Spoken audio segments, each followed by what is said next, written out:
This is India's #1 news network, and you're watching News 9. English news as it should be. Very good morning. You're watching News 9. I'm Karthik Malhotra. The big story that we're tracking for you all day today comes by way of Russian President Vladimir Putin's planned visit to India in just a few hours from now. What is on agenda? From trade deals to defense ties and potentially some negotiations around energy procurement. We'll get you all the updates on the show this morning. Also on the show, Indigo is hit by a massive crew shortage resulting in cancellation of flights. What next for India's aviation industry? And of course, on the show, we'll also get you expectations from the stock markets just a day ahead of the RBI Monetary Policy Committee meet. Is there going to be a rate cut? And how are markets expected to react, especially this Thursday, as it happens to be the weekly expiry of Sensex? This and more on this edition of Morning Brief at 9.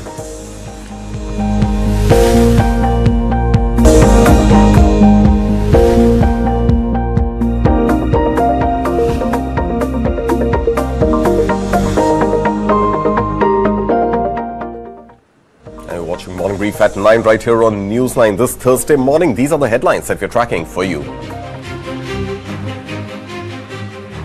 Countdown begins for President Putin's arrival in Delhi for the 23rd India-Russia summit. Trade, defense and key bilateral talks on the table. The European Union eyes India trade pact by this year, 2025. 11 chapters already closed. At 40-member EU negotiating team is expected in Delhi to push FTA amid $136 billion trade ties. Lok Sabha passes the Central Excise Amendment Bill to replace GST cess on tobacco. Introduces new health and national security cess. Steep levies on sin goods to fund public health and security.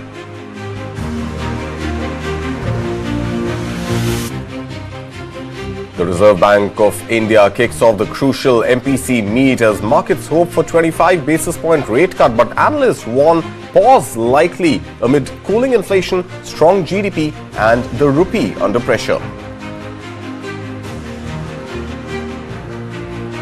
That's right, the rupee breached the 90 rupees per dollar mark yesterday, but SBI Research says fall isn't weakness. India's currency remains among the most stable emerging markets peers despite tariff shock.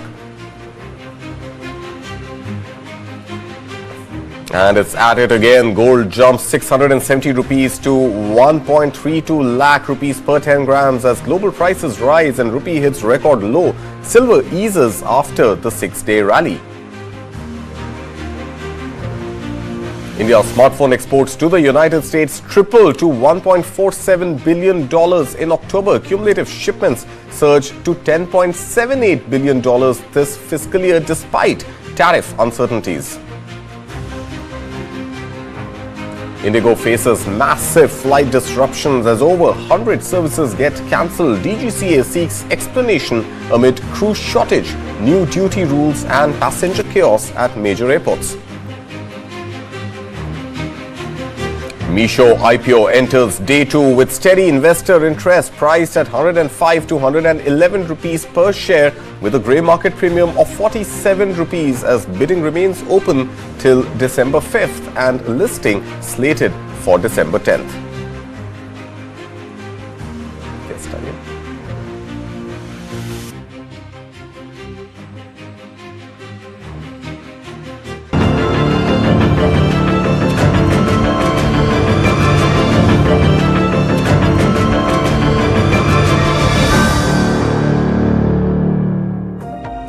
The countdown has officially begun for the all-important Russian President Vladimir Putin's meeting in New Delhi. His arrival in the national capital today for the 23rd India-Russia annual summit. Now, this will be Putin's first visit to India since 2021. The visit comes at a time when New Delhi and Moscow are working to keep their decades-old strategic partnership steady amid global pressure, US sanctions and rapidly shifting economic realities. In recent years, these annual summits have only deepened the relationship. India-Russia trade touched a record $65.7 billion in FY24, rising to $67.8 billion in FY25. And both sides are now aiming to push that number even higher. Now, here's what Putin's itinerary looks like. Today, Putin and Prime Minister Narendra Modi will have an informal meeting, with the Prime Minister also planning a dinner for the Russian President at 7 Lok Kalyan Marg. Now, tomorrow, on December 5th, the two leaders will hold a formal meeting and sign all major agreements. During this period, 10 government and more than 15 business agreements are likely to be signed. This means a total of 25 major agreements are expected to be on the table. Now, 7 top Russian ministers will accompany Vladimir Putin to India. This includes his Defense Minister Belosov and Finance Minister Anton Silvanov. Now, besides these, prominent Russian business leaders are also visiting India. This includes Igor Sechin, who's the head of the now sanctioned Russian oil company Rosneft. So what does this summit signal for both India and Russia? Well, the summit gives New Delhi and Moscow a reliable platform to align their positions on global challenges and reinforce a partnership that has proven adaptable despite sanctions, tariffs and turbulence in global politics. But there's a concern for India. How will Washington respond? US President Donald Trump has already doubled tariffs on Indian goods, warning New Delhi over its continued purchase of discounted Russian crude. Now, any new energy or defense deal with Moscow could trigger more pressure from the United States. Now, defense and arms deals are expected to dominate the agenda. India still operates a large fleet of Russian origin platforms, so discussions on fresh deals are expected. Key topics on the table include additional S-400 air defense systems and the possibility of advanced fighter jets like the Su-57, though New Delhi has not yet taken any decision.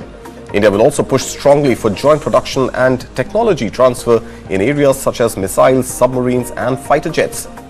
Now, in other commercial aviation, HAL and Russia's United Aircraft Corporation have agreed to co-produce the SJ-100 single-aisle passenger aircraft. Now, this is exactly the kind of collaboration that supports India's goal of greater self-reliance in defense as well as aerospace. Energy will be another major driver of the summit. Now, since 2022, ever since the war in Ukraine began, oil has emerged as the strongest pillar of the India-Russia partnership, with Moscow becoming one of India's largest crude suppliers. Now, despite US sanctions, shipments have continued, but the new sanctions announced on December 21st have complicated shipping routes and insurance. Both leaders are expected to address that issue.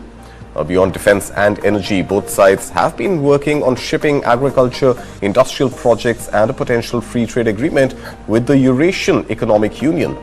President Putin has asked his top deputy, Denis Mantovrov, to identify trade gaps and propose solutions. Russia wants to further open its market to Indian products, including machinery, chemicals, pharmaceuticals, as well as food items. Now, both nations are optimistic about pushing bilateral trade towards the $100 billion mark. Now, to secure India's long-term fertilizer needs, New Delhi is also exploring the setting up of a urea plant in Russia, a project that could be announced soon. So a lot to look forward to over the next 36 to 48 hours.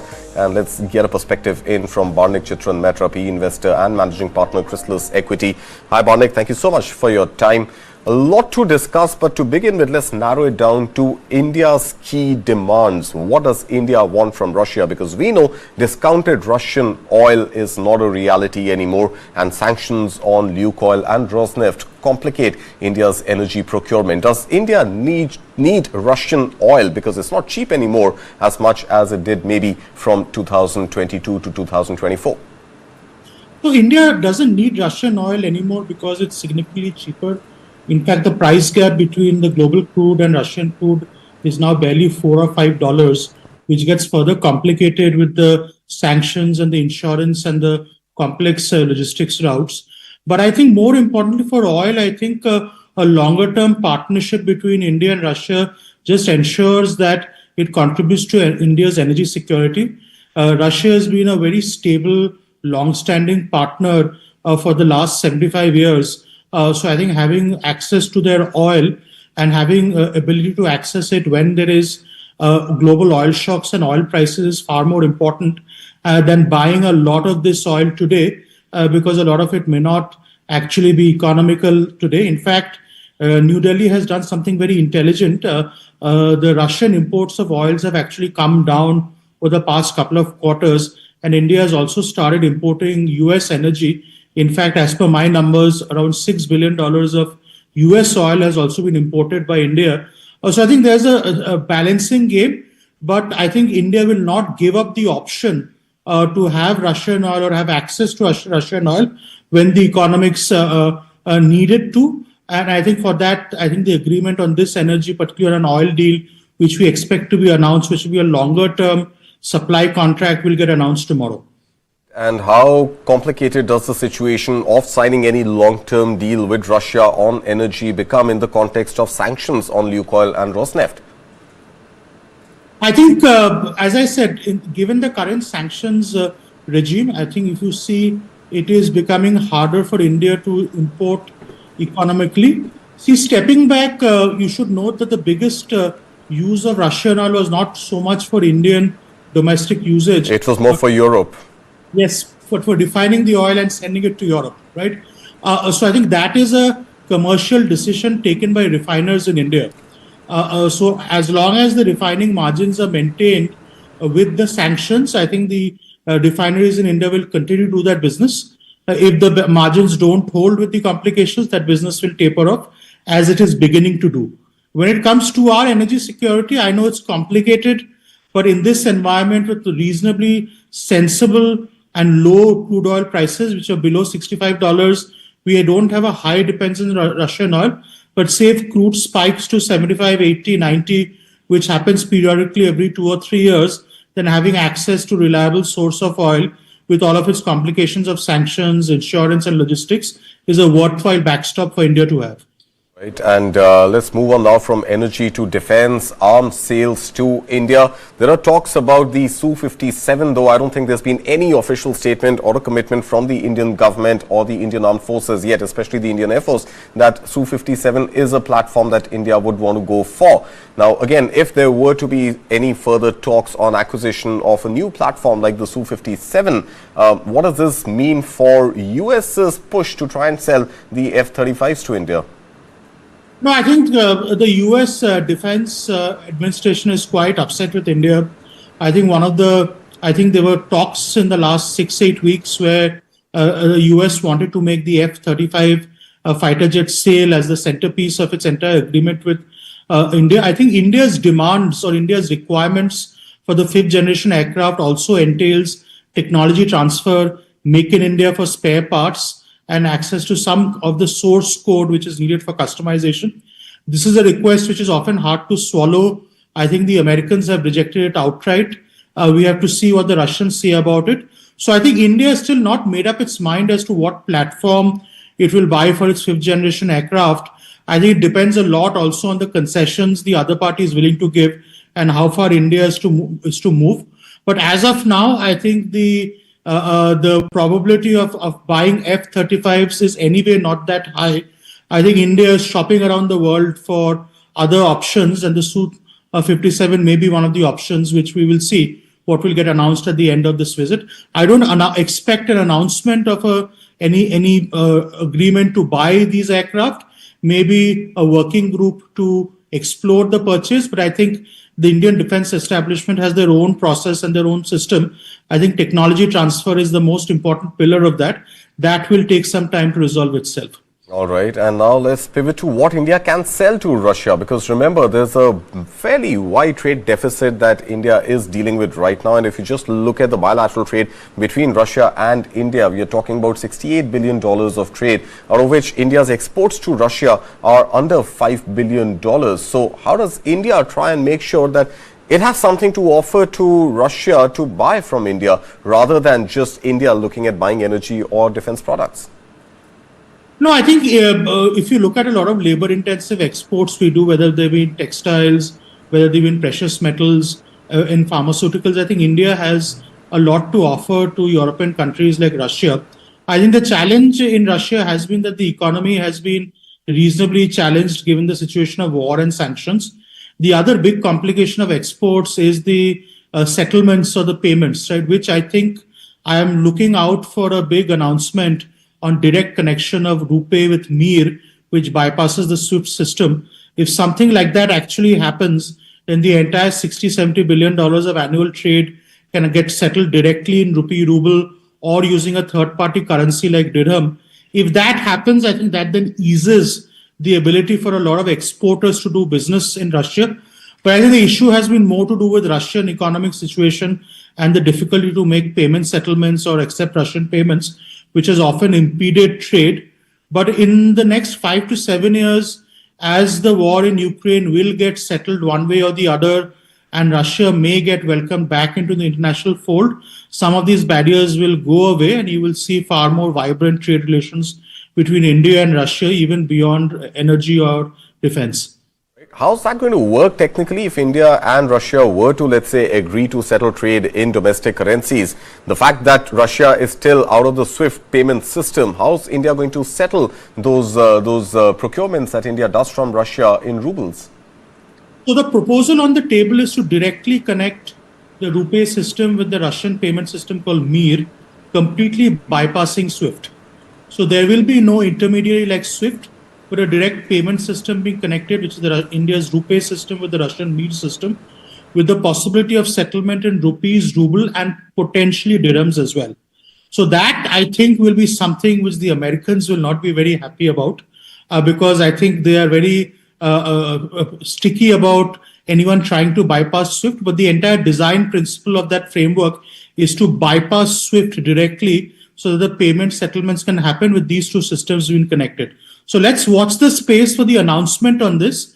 If that happens over the next few quarters, that will also be a game changer for the ties, because if the payments can get settled in both currencies or even the dirham, worst case by bypassing the SWIFT mechanism, then again the economics of importing energy and defense from Russia again becomes far more attractive because you no longer have to depend on SWIFT mechanisms.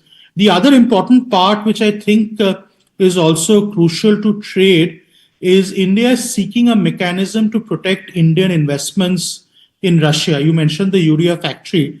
I think the current example of what happened 3-4 years back when the Ukraine war started and the Biden administration moved to seize foreign Russian assets is something which is an issue of concern for India.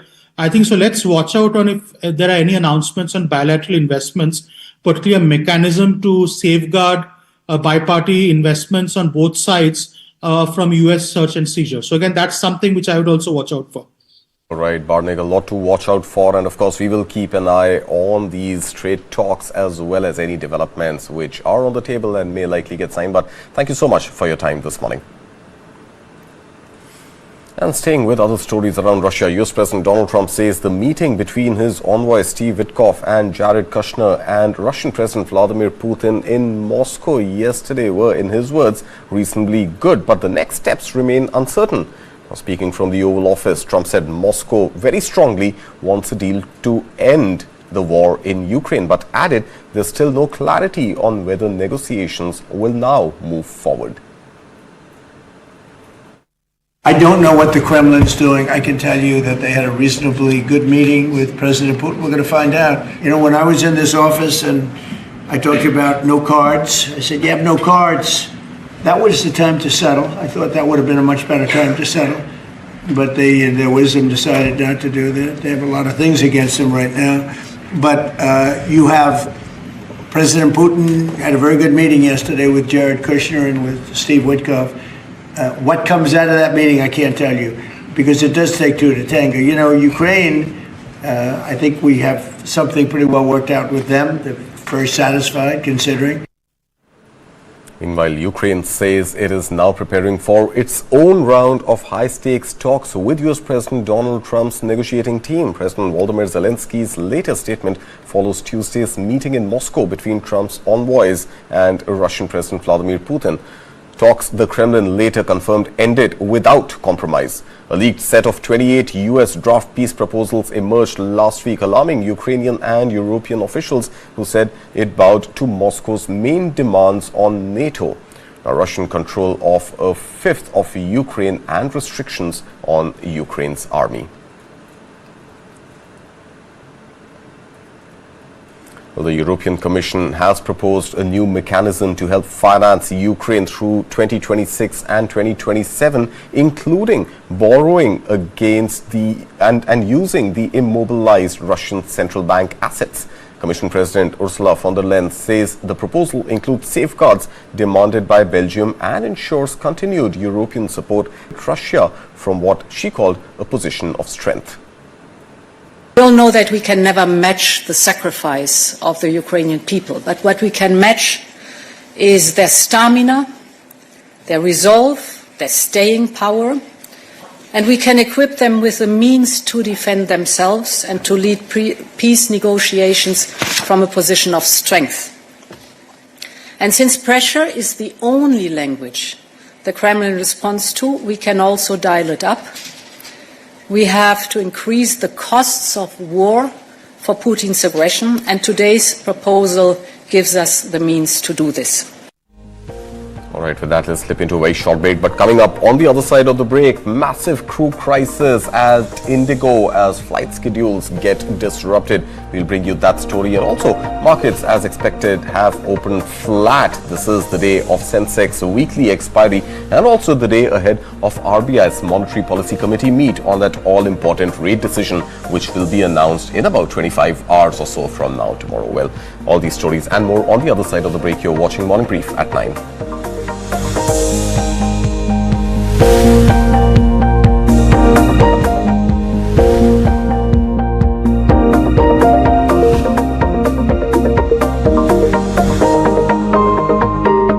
Powered by Servo Hypersport F5 when speed is your default. 25 lakh का hospital bill है, इतने पैसे कहाँ से आएंगे? पैसों की चिंता आप मत कीजिए पापा। मैम, सर का हेल्थ इंश्योरेंस क्लेम अप्रूव हो गया है। आप पॉलिसी बाजार पर 0 GST के साथ अब 1 करोड़ का हेल्थ इंश्योरेंस सिर्फ 550 रुपए महीने से शुरू। बेस्ट है सर। पर नया क्यों? Architect ji, something special for you. Birla Opus assurance देने के लिए। ऐसा क्या है इसमें? इसमें है एडवांस क्वालिटी। 1 साल में पेंट को कुछ भी हुआ तो पेंटिंग वापस करके देंगे। वापस करके देंगे। वो भी फ्री। क्वालिटी पे इतना कॉन्फिडेंस, इसीलिए बिरला ओपस एश्योरेंस। रजिस्टर करो birlaopus.com पर।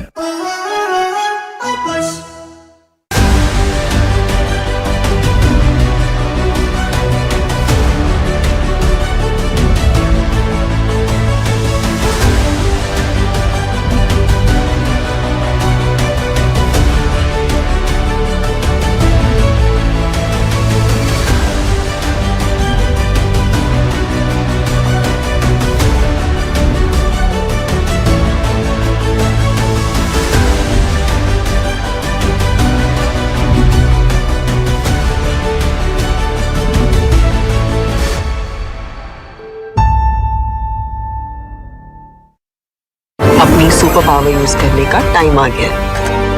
आप टेंशन मत लीजिए, IIFL फाइनेंस से झटपट गोल्ड लोन लीजिए और बिजनेस आगे बढ़ाइए। लाइफ जब भी आगे बढ़ने का मौका दे, अपनी सुपर पावर, अपना गोल्ड यूज करिए और IIFL फाइनेंस से गोल्ड लोन लीजिए। IIFL फाइनेंस करता है सीधी बात।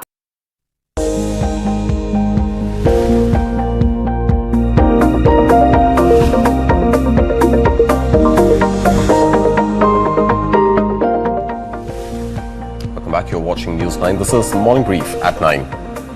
Well, Indigo faced a major operational setback on Wednesday, cancelling over 100 flights across airports, including Delhi, Mumbai, Bengaluru and Hyderabad, while several others were delayed. Now, this led to long queues, frustration among passengers and chaos at terminals. The airline says it is dealing with a crew shortage along with multiple operational challenges. Aviation regulator DGCA has stepped in, seeking a detailed report from Indigo on why flights are being cancelled and how the airline plans to fix the situation. Reports say more cancellations and rescheduling may continue as Indigo works to stabilize its schedule. The airline operates nearly 2,300 flights a day, but over the past 2 days, disruptions have intensified. Indigo says a mix of factors, including minor technical issues, winter schedule changes, bad weather, congestion in the aviation network, and new crew duty rules have all stacked up, causing a domino effect. The new flight duty time limitation norms have increased weekly rest requirements for crew and limited night landings, resulting in staffing pressure. The latest data shows Indigo's on-time performance fell sharply to just 35% last week. In the month of November alone, more than 1,200 flights were cancelled, most of them linked to crew constraints. Pilot associations say this crisis reflects poor resource planning by the airline, while Indigo maintains it is working around the clock to restore normalcy. The airline has now initiated calibrated adjustments to its flight schedule for the next 48 hours to recover operations. Affected passengers are being offered refunds or alternate arrangements. However, social media is flooded with complaints and videos of angry travelers demanding answers, including devotees stranded in Hyderabad overnight. Indigo says it deeply regrets the inconvenience and assures flyers that punctuality and stability will be restored soon. But for now, travelers are being advised to check flight status before heading to the airport, as delays may continue.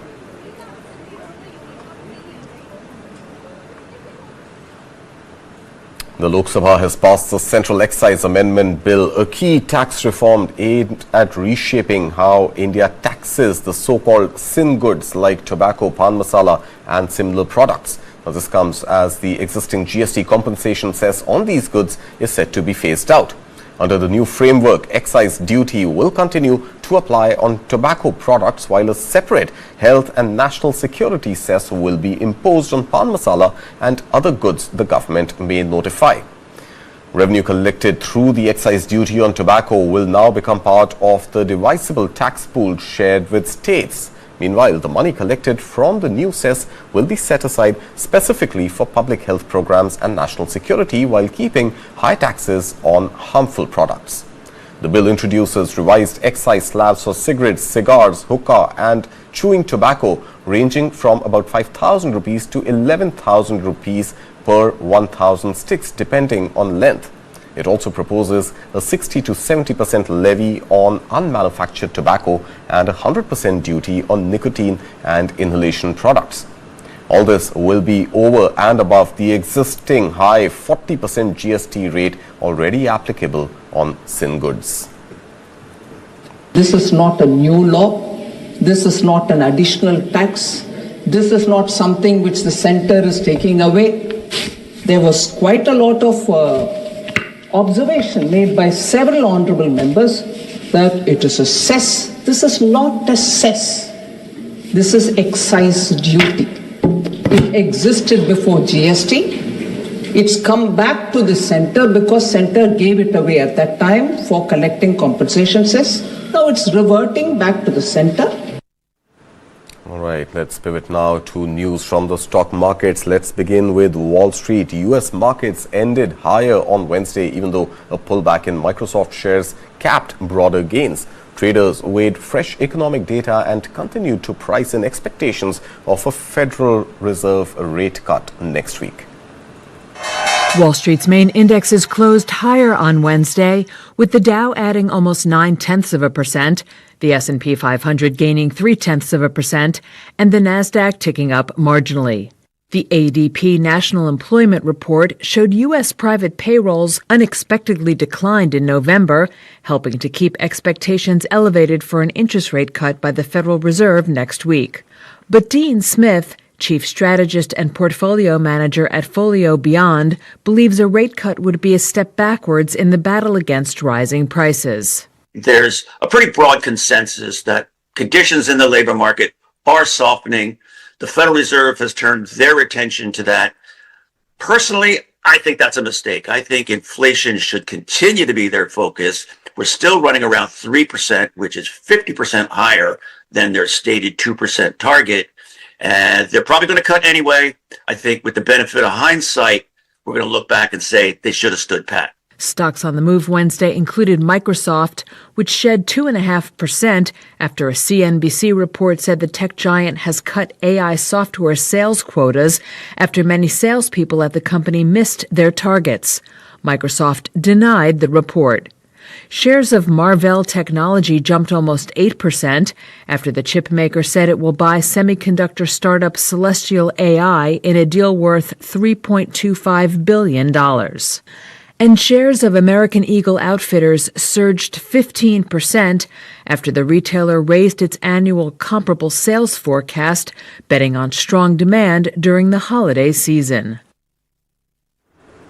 And from Wall Street, let's shift focus to Dalal Street. And Indian markets, as expected, have had a flat open, although the flat red is seeming to be troubling some investors. Now, remember, this data coming just a day ahead of the all-important RBI rate-setting Monetary Policy Committee meet, which is underway. And the final decision on whether the RBI is deciding to cut rates or not is going to be made only tomorrow at 10 a.m. Meanwhile, as things stand right now, Sensex and Nifty both under a little bit of pressure. Well, Nifty 50 marginally higher than Sensex, but absolutely flat trading session for the first 10 minutes or so in markets, as we can see. Remember, yesterday, momentarily, the Sensex had slid below the 85,000 levels. It was in the 84,900 odd range. But right now, despite the marginal amount of red that you're seeing on the screen, it is holding above that 85,000 mark. Nifty 50, on the other hand, is now a little shy of the 26,000 mark, just 10 points or so. So hopefully, if the momentum begins to build, Nifty 50 could well be above that 26,000 mark once again. Volatility in the Indian market continues to be low at just about 11 points or so. And this definitely means that it's not going to be a day of trading gains to be made, because remember, traders play on volatility while investors look at broad-based corrections to dip into stocks. Let's pull up the Nifty 50 heat map and try and see which are the sectors which are leading the mood in the market today. And it seems that the rate-sensitive sectors, especially the entire automobile pack, is absolutely flat in trade this morning. This was one of the sectors which had seen massive correction yesterday. You'd seen pretty much all auto stocks in the red, but this morning, I think, awaiting some sort of clarity on the all-important rate decision which RBI is going to announce tomorrow. It directly impacts the auto sector because interest rate coming down means loans become cheaper, and hence the chances of people buying cars becomes even higher. Meanwhile, there is some consolidation in the banking and financial industry space. Remember, this was also one of the sectors which was in deep red yesterday, but we are seeing a little bit of a mixed mood. While you have an HDFC Bank and an Axis Bank in the green, you've got ICICI Bank, Kotak Mahindra, SBI all reeling under some pressure. Then, of course, today's focus is the all-important energy sector, because remember, Russian President Vladimir Putin comes to India today for the India-Russia summit, and energy talks could likely dominate the conversation. So a lot to look forward to between today and tomorrow, starting with Russian President Vladimir Putin's visit, and then of course with the RBI Monetary Policy Committee meet. Let's get some more perspective from Kranti Bhatini, who joins us this morning. Kranti, good morning. Thank you so much for your time. First up, let's actually talk about what seems to be setting the mood on the markets today. Of course, it is Sensex expiry, weekly expiry that we are talking about, but more importantly, you also have other cues coming in, including Rupee's slight recovery, if you can call it that, as well as Putin's India visit, which puts in focus energy stocks, defense stocks, as well as a few other sectors. So overall, what are you making of the mood of the market this morning? Karthik, markets are trying to defend the range of 26,000 level, but right now, as long as Nifty could able to hold on to the range of 25,850, that's where the support zone for the Nifty in the medium to short term. If the market could able to sustain this level, the medium to short term direction can be positive. But the sense and mood of the market at this point of time, Karthik, markets are not in a mood to run away anywhere. Just a week back, when the markets are trending at an all-time high, the mood of the street has been the markets are running for the new high. But the mood of the market is different. The foreign portfolio investors have been the net continuous sellers, my apology. They have sold a tune of around 280,000 crores till date, YTD basis. That has been creating pressure on the markets as well as on the rupee. That's where the rupee hitting a range of above 90 all-time low. That's creating some kind of a discomfort even to the MPC, which is going to take a decision on the key interest rate parameters are concerned, rate cuts are concerned. That's what have been weighing on the market. But by and large, what I'm going to look from the MPC is how the guidance and also the statements that comes from the MPC committee from the Reserve Bank governor. That's where I'm going to watch further. But by and large, this is a market typically buy on dips, sell on rally kind of a market. But the current the correction and consolidation in mid and small cap space is concerned that offers some kind of a value in the mid and small cap space. But the main focus at this point of time is the IPO market, the primary market. That's where the money flows have been going up at this point of time. That's what the mood of the market at this point of time, Karthik.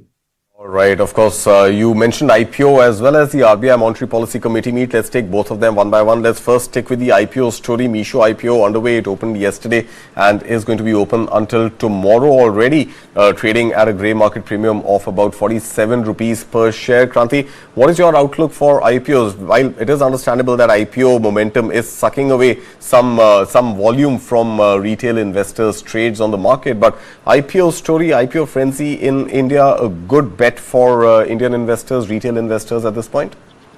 Karthik, as long as they are making money, the listing gains, it entices everyone because just within 1 week, one can make some kind of a listing gains. As long as this is going to continue, the frenziness is going to continue, irrespective of the fundamentals are concerned, because there is a euphoria and exuberance is there in the IPO market at this point of time. That's the trend.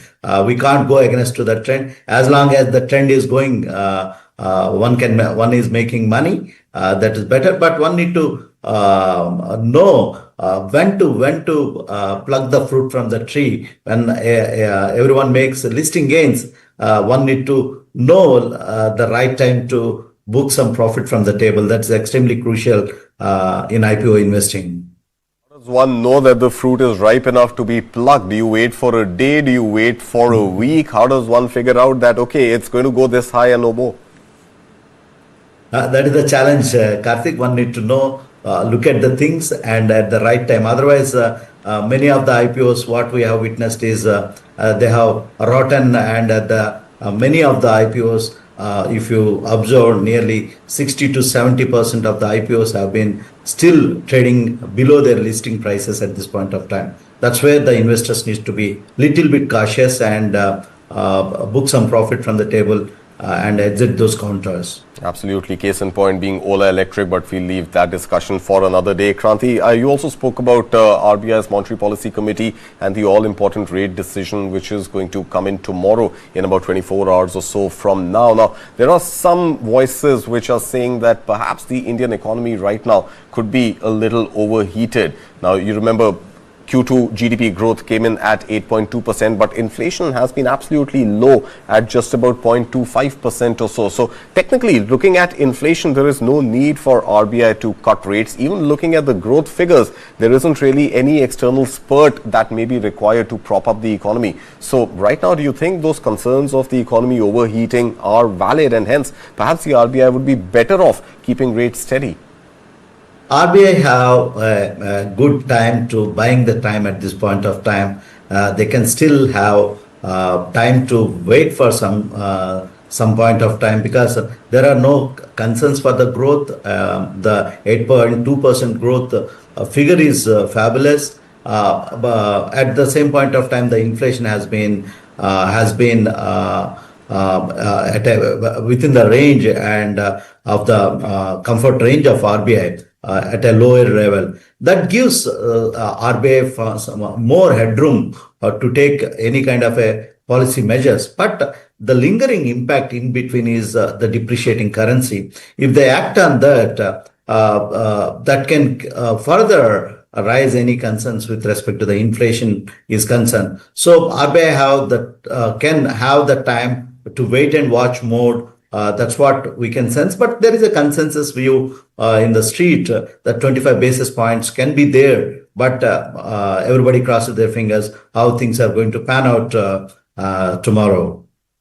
And what about the RBI's policy stance? Do you think it's time to change the stance? Because neutral may not be relevant anymore, because the only direction RBI will take potentially in subsequent MPCs, even if it gives a rate cut a skip this time around, is going to be, a downward correction in interest rates. So do you think there is need for the policy stance to change from neutral to withdrawal of accommodation?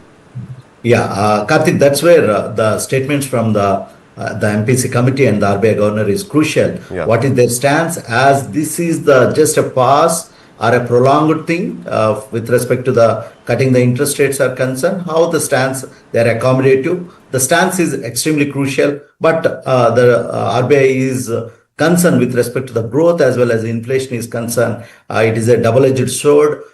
So they are at a comfortable position at this point of time. But the key concern for RBI at this point of time is depreciating rupee because of various reasons. This MPC is much more pro-growth. They can surprise the street at any point of time. So everybody crosses their fingers at this point of time. Absolutely, Kranti. Fingers are crossed. But of course, for once, it is not the FOMC which is going to act as a cue for the RBI, because the FOMC is scheduled only for next week, while RBI's MPC goes ahead tomorrow itself with the rate decision. But for today, thank you so much, Kranti, for your time. Thank you, Karthik. And we will slip into a short break. But before that, here are the global headlines that we're tracking for you this morning.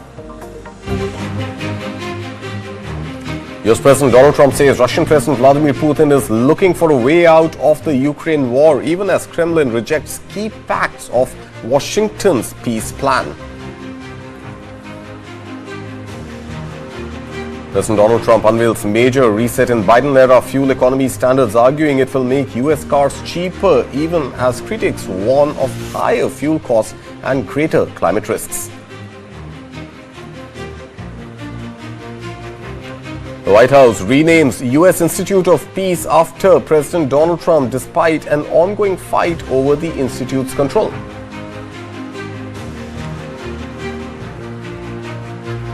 U.S. stocks rebound Wednesday after disappointing hiring numbers fuel investor confidence that the Federal Reserve will cut interest rates next week.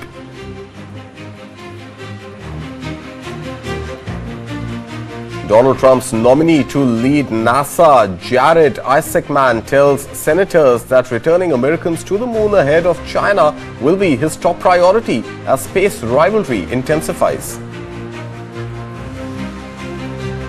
European lawmakers strike a landmark deal to phase out Russian gas within 4 years, aiming to choke off a key revenue stream for funding Moscow's war on Ukraine. European Union rolls out multi-billion-dollar plan to reduce reliance on Chinese critical minerals as fears grow over Beijing's dominance in the global supply chain. Spanish Prime Minister Pedro Sanchez announces major new funding to spur electric vehicle demand and strengthen Spain's struggling car industry. And Swedish automaker Volvo reports another month of declining sales, with US tariffs and cooling consumer demand continuing to pressure performance. These stories on the other side of the break. You're watching Morning Brief at 9.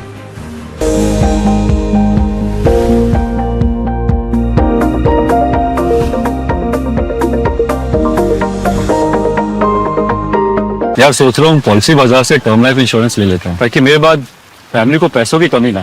तू भी ले ले यार, अभी तो young है यार, बाद में देखते हैं। आजा।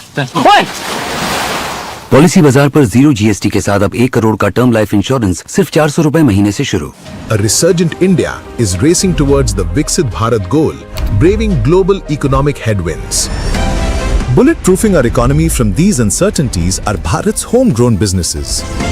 Powered by tech-led innovation, Indian entrepreneurs are truly scaling up, riding the next wave of disruption with AI and cloud to break into the big global league. TV9 Network in association with SAP presents Visionaries of Viksit Bharat, a series celebrating inspirational business leaders shaping tomorrow. Watch them take an iconic leap at Visionaries of Viksit Bharat conclaves. Exclusively on News 9.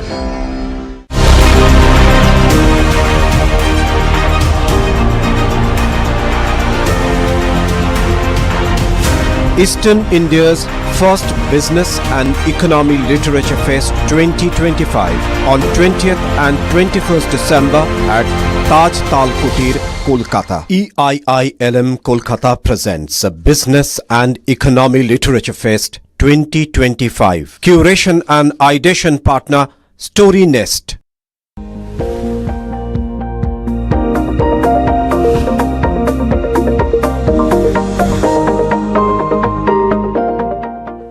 Welcome back. You're watching News 9. This is Modern Brief at 9. Let's begin first with the all-important India-EU-FTA likely to be signed by the end of this year. Well, the European Union is optimistic about sealing the much-awaited free trade agreement with India by the end of 2025. Speaking in New Delhi, EU Ambassador to India, Harvey Delfin, said there is a strong political commitment on both sides to close the deal. Out of the 23 chapters under negotiation, 11 have already been finalized, while talks continue on key areas such as market access for cars and steel, some service and investment norms, and technical trade barriers. A 40-member EU negotiating team is expected in Delhi this week to push discussions forward. The EU is currently India's third largest trading partner, with bilateral goods trade standing at around $136 billion. Now, Delfin stressed that the agreement will be WTO compatible and mutually beneficial, noting that together India and the European Union account for 25% of global GDP and population. He called the partnership a long-term strategic investment, highlighting stronger mobility ties as well. European diplomacy has been doing very well in the very past years. This has been a moment of what we call the European-Indian moment that is really shaping up. We're really looking forward to the EU-India summit in January. There's been a step change, I would say, in the way we engage with another.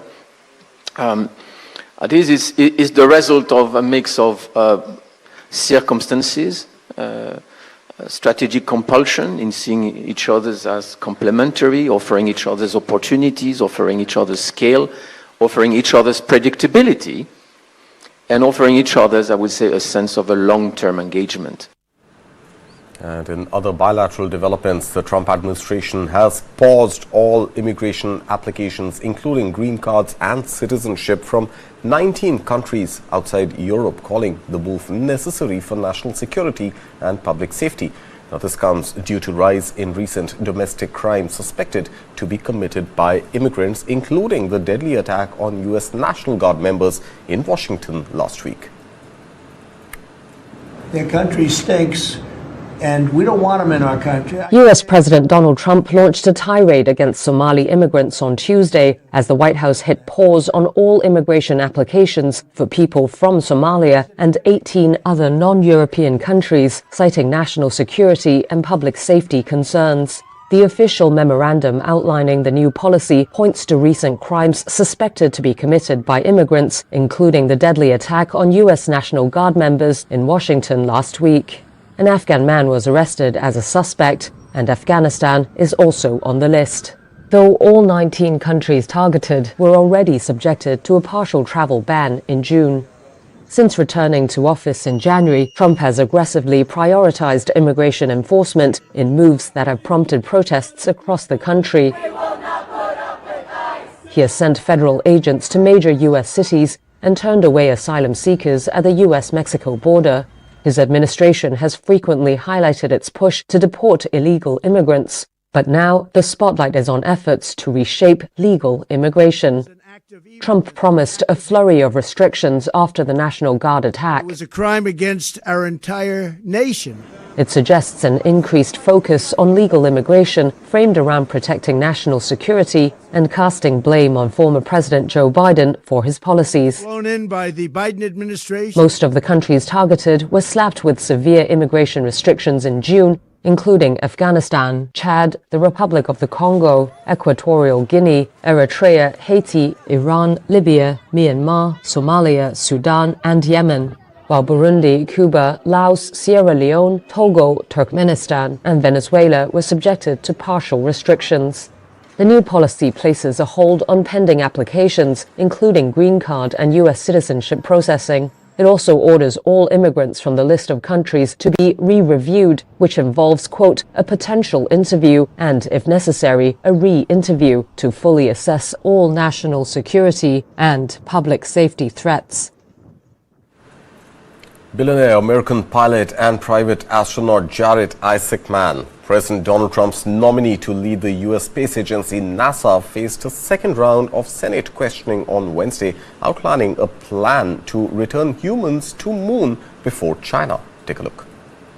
This Congress, and specifically this committee, understand the urgency of the moment. Jared Isaacman, President Donald Trump's nominee to lead NASA, faced his second Senate confirmation hearing on Wednesday. In his opening remarks, the billionaire and private astronaut warned senators of the consequences of falling behind China in a new race to the moon. This is not the time for delay, but a time for action.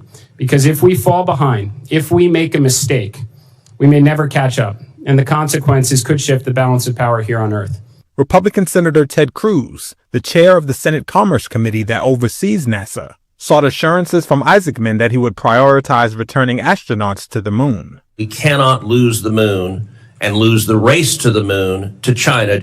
Isaacman made his fortune in e-commerce and payment processing technology. He has flown to orbit twice on all private astronaut missions as a customer and collaborator with Elon Musk's SpaceX. On Wednesday, he rejected notions that he is a close friend of Musk, someone who advocated for his nomination. Here's Democratic Senator Ed Markey. Was Elon Musk in the room when President Trump offered you the job? Senator, my interview, my conversations with the president, and there were dozens of people moving in and out of the room, and I don't think it's fair to bring any of them into this matter. So you once again, you're refusing to tell us whether Elon Musk was in the room that day. Trump first nominated Isaacman to head NASA last December, but then withdrew his nomination in May after a falling out with Musk. He was renominated by Trump in November. If confirmed to the post, Isaacman would oversee some 14,000 employees and a roughly $25 billion budget that the Trump administration has proposed cutting by 25% for 2026. Moving on now, business activity in the Eurozone accelerated to its fastest pace in more than 2 years as the strong services sector helped offset continuing weakness in manufacturing. Employment across Europe continued to rise in November, even though the pace of job creation slowed to only a fractional rate. Take a look. Business activity in the Eurozone expanded at its fastest pace in 2.5 years in November. That's according to figures in the closely watched Purchasing Managers' Index, or PMI, released Wednesday. This acceleration came as a robust service sector more than offset manufacturing weakness. The region's PMI rose from 52.5 to 52.8, marking an increase for the 6th consecutive month. Any number over 50 indicates rising activity. The services PMI hiked to 53.6, reaching its highest level since May 2023. Most countries surveyed recorded expansions, including France, where private business activity expanded for the first time in 15 months. But manufacturing showed signs of struggling. Factory production growth slowed to a 9-month low and new orders declined marginally. Employment across the Eurozone continued to rise in November, though the pace of job creation slowed to only a fractional rate. The services sector held its hiring drive, while manufacturing firms reduced staff at the sharpest rate since April. One analyst said the results will support the European Central Bank's decision to leave interest rates unchanged in an upcoming meeting. And finally, a busy week in artificial intelligence from Nvidia updating terms on its OpenAI partnership to Japan, accelerating plans for a mega semiconductor plant. We'll leave you with a look at the key developments shaping the global AI race. The wait goes on for Nvidia's huge OpenAI deal, while a mega chip plant could come to Japan. This is AI Weekly. Nvidia's CFO said the chipmaker's deal to invest $100 billion in ChatGPT parent OpenAI isn't yet finalised. The partnership would tie two of the top heavyweights in the AI race, but it's also at the centre of rising investor concerns around so-called circular deals in the AI ecosystem, as Nvidia invests heavily in firms which are also major customers. The deal proposal involves deploying at least 10 gigawatts of systems for OpenAI, enough to power over 8 million US homes. Anthropic, the AI startup backed by Google and Amazon, is preparing for an IPO as early as next year. That was according to a Financial Times report. It added the startup's negotiating a private funding round that could give it a valuation exceeding $300 billion. But an Anthropic spokesperson didn't confirm to Reuters when or even if it will go public. Micron Technology will invest $9.6 billion in Japan to build an AI memory chip plant. That was the word from Japan's Nikkei, citing people familiar with the matter. The plant is reportedly due to go up in Hiroshima in western Japan and produce advanced high-bandwidth memory chips. The report said the US chip maker aims to start construction in May next year and begin shipments of the chips around 2028. Top Chinese firms are training their AI models abroad, according to the Financial Times. That's to access Nvidia's chips and avoid US measures aimed at curbing their progress in advanced technology. Citing sources, the FT said Alibaba and ByteDance are among those training their newest large language models in Southeast Asian data centers. Reuters could not immediately verify the report.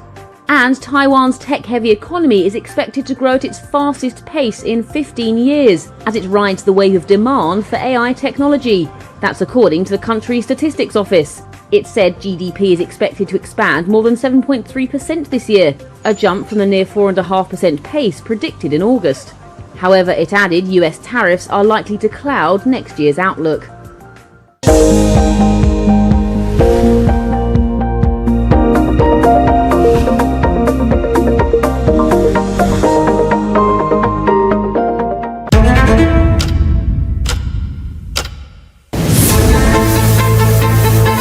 Being a chef, it's my priority to deliver taste in a plate with good presentation, unique innovation.